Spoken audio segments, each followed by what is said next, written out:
Chronicles of Sean Wilson, narrated by Brother Al. He calls this one Thinking Errors, and it reads, you know, when someone walks a path for so long, they no longer see the errors in it, only their own truth. No matter how crooked that path was, or how many people they victimized, they only see the steps in front of them. It's kind of like someone who goes to church their whole life and walks a chosen path. They walked it for so long, they develop in their mind, if you're not walking with them, then you must be walking against them. Like that old saying, you can't teach an old dog new tricks. Well, they got blinders on. They can't see what's around them. And they have learned to be cool with it, as long as they can see what's in front of them. Now every now and then, they will get a glimpse of what's really going on. And that glimpse may be a peek at their true higher power trying to save them.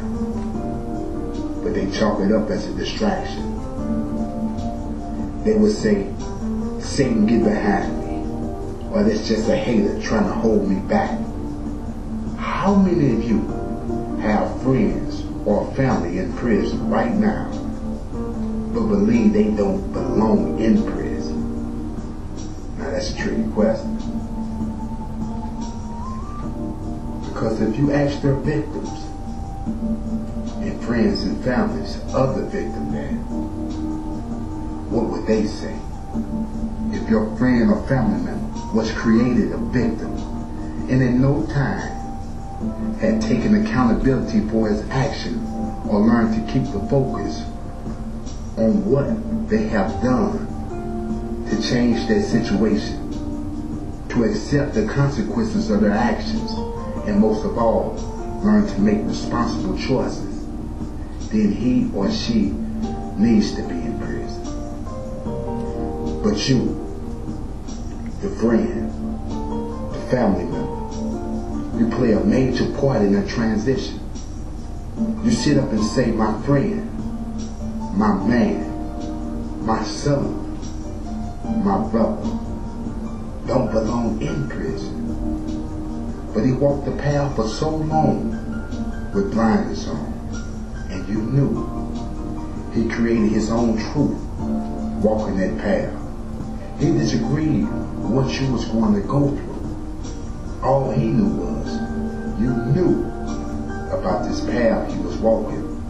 So in his mind, you was walking it with him. Thinking there. On whose part? Yours or his? Every now and then, he would get a glimpse with these blinders on. And sometimes, the truth would smack him right there in the face. But he looked at it as another distraction. Man, they keep hating on me. That's what we say. But trip off this, that so-called distraction, every criminal heard that voice at one point in time in their lives. But when they heard it, they say, look at this hater. Walking against me? Can't be walking with me, burning brave.